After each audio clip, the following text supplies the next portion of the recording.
So now, continuing that line, Representative Pence is going to be on with Chris Wallace of Fox News, and actually Chris Wallace is going to ask him very good questions. Let's go to clip number 10. There is, Congressman Pence, a big vote, perhaps this week, coming up on whether to extend unemployment benefits. Republicans say it must be paid for. Here is the president's response.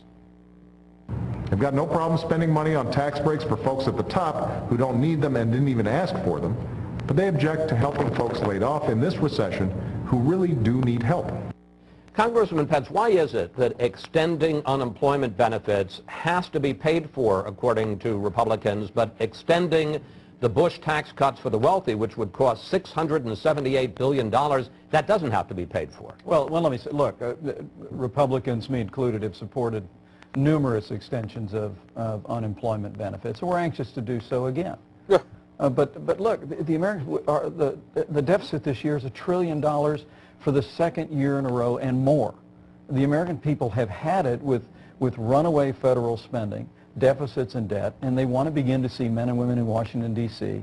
begin to make the hard choices and prioritize spending. But The other part of it, too, you're not answering my question. I can understand the argument, pay for the unemployment benefits. Why then not pay for the Bush tax cuts for the wealthy? Well, I think the reality is that as you study when President Kennedy cut marginal tax rates, when Ronald Reagan cut marginal tax rates, when President Bush imposed those tax cuts, they actually generated economic growth.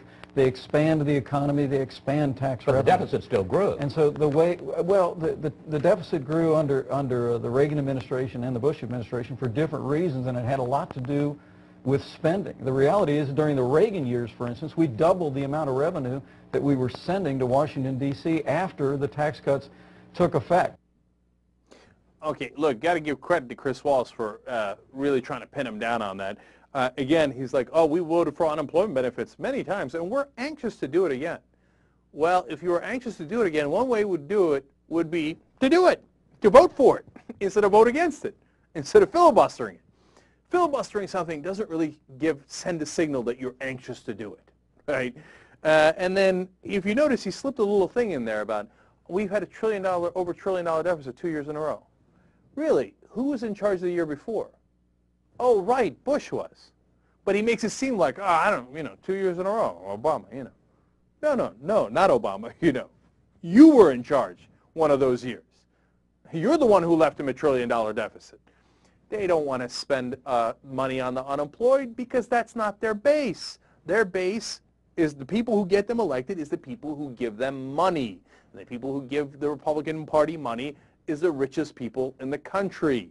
So you will never get them to say, hey, you know what, maybe we should increase taxes a little bit for the rich. They will say, no, under no circumstances can you tax the rich. Again, on tomorrow's Dylan Ratigan program, at around the 4:30 mark, I'm going to tell you how tax cuts for the rich and tax increases for the rich have worked throughout the history of the United States. Do they make sense? Do they not make sense? I'll give you a teaser. When we tax the rich at really high rates, we have enormous economic expansion. When we don't tax them very much and they keep a huge percentage of the national income, we have recessions and depressions. Okay, so this idea, the Republican idea, that if we just give all the money to the rich, everything's going to be fine, is disastrously wrong.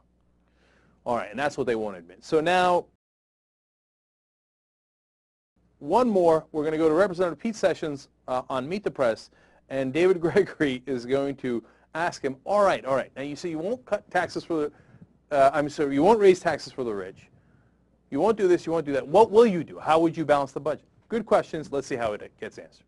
I think what a lot of people want to know is, if Republicans do get back into power, what are they going to do?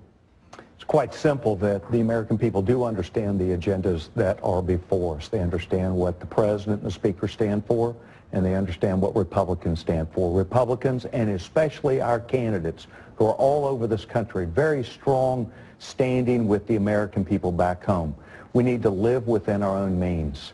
And certainly the projections that are ahead, including health care and the projections for unemployment for a long time, and debt, for as far as we can see, is staggering.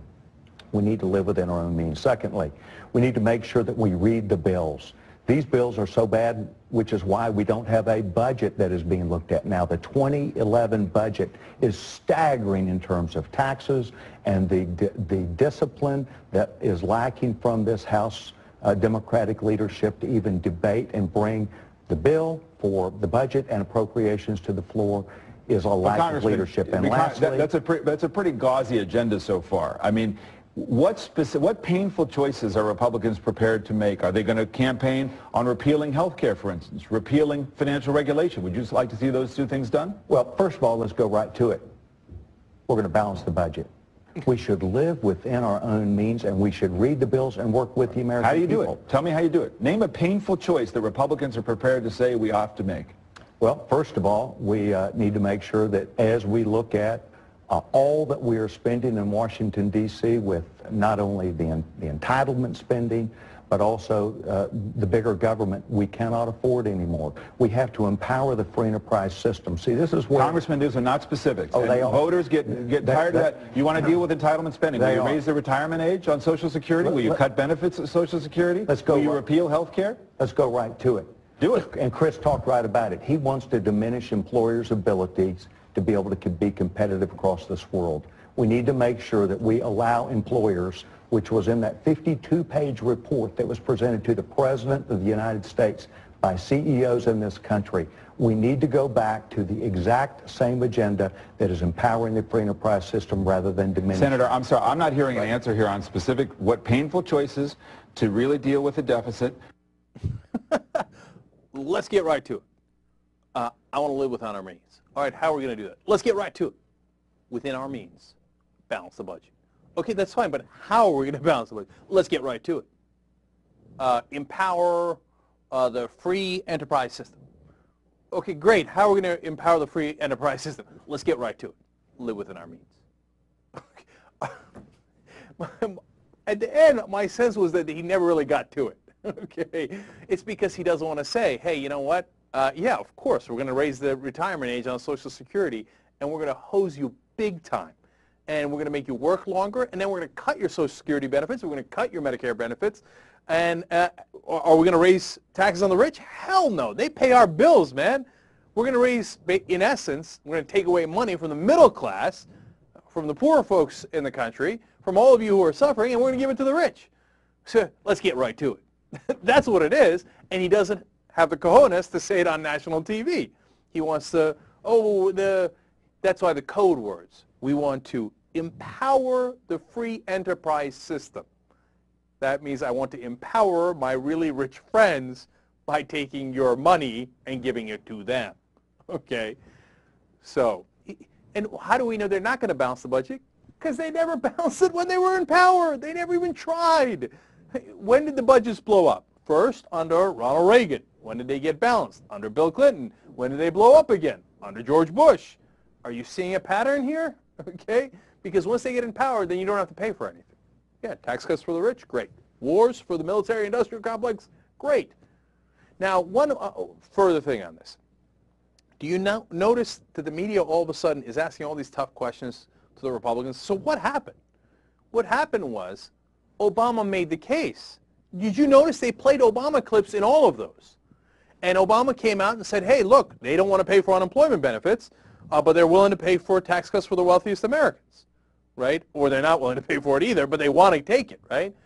And so what does the media do? Media follows power. And that's why when Obama tells you, oh, I'm powerless, oh, the Republicans have 60 votes, oh, I can't do it, no, not Elizabeth Warren, I can't do that public option, no, I can't do that, I can't do any of these things, right? Oh, but that's because you're not trying. Look at what happens when you do try. All of a sudden, it looks like you can get a lot of things done. All of a sudden, this whole weekend, because of Obama going on the offense, Republicans were playing defense. And they couldn't do it. And then when the media pressed them on it, they had no answers because they're not used to getting pressed on it. Will you, for the love of God, go on the offense and stay there? And by the way, not just during election time. How about next time we do it when we're actually trying to pass a bill where you lay out your own case for your own side and put them on the defensive? Young Turks.